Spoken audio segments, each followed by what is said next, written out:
ఓం నమ శివాయ. ఓం నమ శివాయ. ఓం నమ శివాయ. ఓ కార్తీక దామోదర, నేను చేయు కార్తీక మాస వ్రతమునకు ఎట్టి ఆటంకములు రానియక తండ్రి చూడుము తండ్రి. శుక్లాం భరధరం విష్ణుం శశివర్ణం చతుర్భుజం ప్రసన్నవదనం ధ్యాయే సర్వవిఘ్నోపశాంతయే. కార్తీక పురాణము 16వ అధ్యాయము. స్తంభదీప ప్రశంస.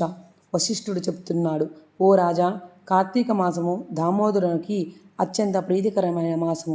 ఆ మాసం యందు స్నానదాన వ్రతాదులు చేయుట వలన సాలాగ్రమ దానం చేయుట చాలా ముఖ్యము.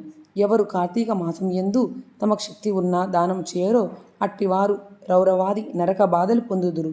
ఈ నెలదినము తాంబూల దానము చేయువారు చక్రవర్తిగా పుట్టుదురు. ఆ విధంగా నెల రోజులలో ఏ ఒక్కరోజు విడవకుండా తులసి కోట వద్ద గాని భగవంతుని సన్నిధి గాని దీపారాధన చేసిన ఎడల సమస్త పాపములు నశించుటయ్యేగాక వైకుంఠ ప్రాప్తి కలుగును. కార్తీక శుద్ధ పౌర్ణమి రోజున నదీ స్నానం ఆచరించిన భగవంతుని సన్నిధేందు ధూపదీప నైవేద్యాలతో దక్షిణ తాంబూలాది నారికేల ఫలదానము చేసిన ఎడల చిరకాలం నుండి సంతతి లేని వారికి పుత్ర సంతానం కలుగును. సంతానం ఉన్నవారు చేసినచో సంతాన నష్టం జరగదు. పుట్టిన బిడ్డలు చిరంజీవులయ్యుందురు. ఈ మాసంలో ధ్వజస్తంభమునందు ఆకాశ దీపం నుంచిన వారు వైకుంఠమున సకల భోగములు అనుభవింతురు. కార్తీక మాసం ఎందు ఆకాశ దీపం గాని స్తంభ దీపం గాని ఉంచి నమస్కరించిన స్త్రీ పురుషులకు సకలైశ్వర్యములు కలిగి వారి జీవితము ఆనందదాయకముగాను అగును. ఆకాశదీపం పెట్టువారు శాలిధ్యానం గాని నువ్వులు గాని ప్రమిద అడుగున పోసి దీపం ఉంచవలెను. దీపం పెట్టడానికి శక్తి ఉండి కూడా దీపం పెట్టని వారిని లేక దీపం పెట్టువారిని పరిహాసం ఆడువారును చుంచు జన్మమెత్తుదురు. ఇందులో ఒక కథ కలదు, చెప్పేదను వినుము. దీపస్తంభం విప్రుడగుట. ఋషులలో అగ్రగణ్యుడు పేరొందిన మతంగ మహాముని ఒకచోట ఆశ్రమాన్ని ఏర్పరచుకొని దానికి దగ్గరలోనొక విష్ణు మందిరాన్ని కూడా నిర్మించుకొని నిత్యం పూజలు చేయుచుండెను. కార్తీక మాసంలో ఆయా ఆశ్రమము చుట్టుపక్కల మునులు కూడా వచ్చి పూజలు చేయుచుండిరి. వారు ప్రతి దినము ఆలయ ద్వారాలపై దీపాలు వెలిగించి కడు భక్తితో శ్రీహరిని పూజించి వెళ్ళుచుండేవారు. ఒకనాడు ఆ మునులలో ఒక వృద్ధుడు తక్కిన మునులను చూచి, ఓ సిద్ధులారా, కార్తీక మాసంలో హరిహరాదుల ప్రీతి కొరకు స్తంభదీపము నుంచినచో వైకుంఠ ప్రాప్తి కలుగుతుందని మనకందరికీ తెలిసిన విషయమే కదా. రేపు కార్తీక శుద్ధ పౌర్ణమి. హరిహరాదుల ప్రీతి కొరకు ఈ ఆలయానికి ఎదురుగా ఒక స్తంభం పాతి దానిపై దీపము పెట్టెదము. కావున మనమందరము అడవికి వెళ్ళి నిరుపాటి స్తంభము తోడుకొని వత్తుము రండు అని పలుకగా అందరూ పరమానంద భరితులై అడవికి వెళ్ళి చిలువలు పలువలు లేని ఒక చెట్టును మొదలంట నరికి దానిని తీసుకువచ్చి ఆలయంలో స్వామికి ఎదురుగా పాతిరి.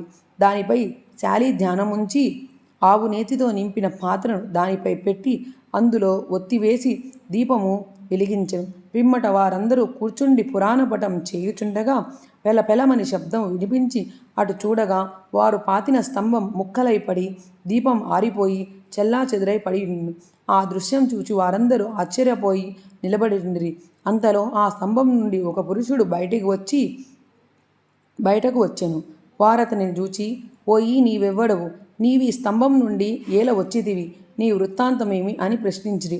అంత ఆ పురుషుడు వారందరికీ నమస్కరించి, పుణ్యాత్ములారా, నేను కిందటి జన్మయందు బ్రాహ్మణుడను, ఒక జమీందారుడను. నా పేరు ధనలోభుడు. నాకు చాలా ఐశ్వర్యం ఉండుటచే మందాదందుడనై న్యాయ అన్యాయ విచక్షణలు లేక ప్రవర్తించితిని. దుర్బుద్ధి లలవాటు పడుటచే వేదములు చదవక శ్రీహరిని పూజింపగా దాన ధర్మములు చేయక మెలిగితిని.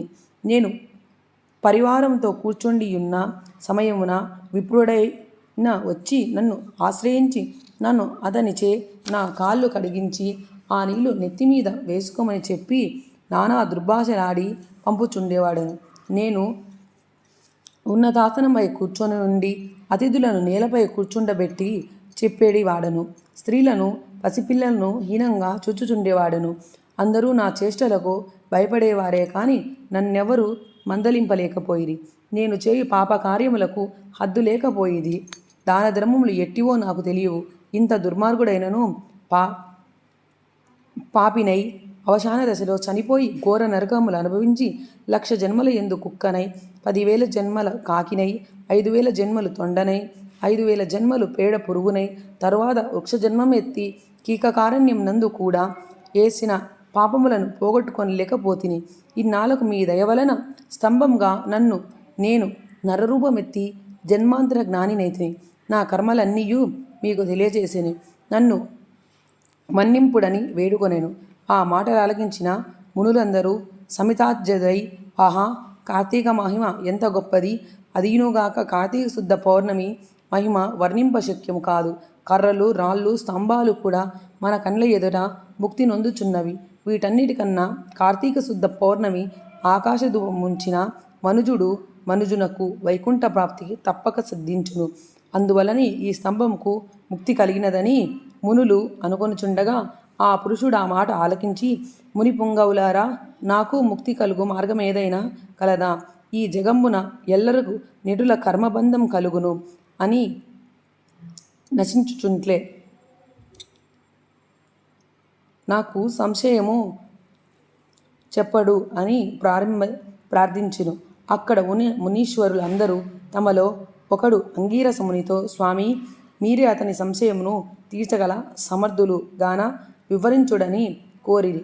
అంత నాంగీరసుడు ఇట్లు చెప్పెను. షాడోషాధ్యాయం 16వ రోజు పారాయణం సమాప్తము. ఓం నమ శివాయ, ఓం నమ శివాయ, ఓం నమ శివాయ. స్వామి, నేను చదివిన కార్తీక పురాణంలో ఎటువంటి తప్పులున్నా క్షమించు తండ్రి. ఓం నమ శివాయ, ఓం నమ శివాయ, ఓం నమ శివాయ, ఓం నమ శివాయ, ఓం నమ శివాయ.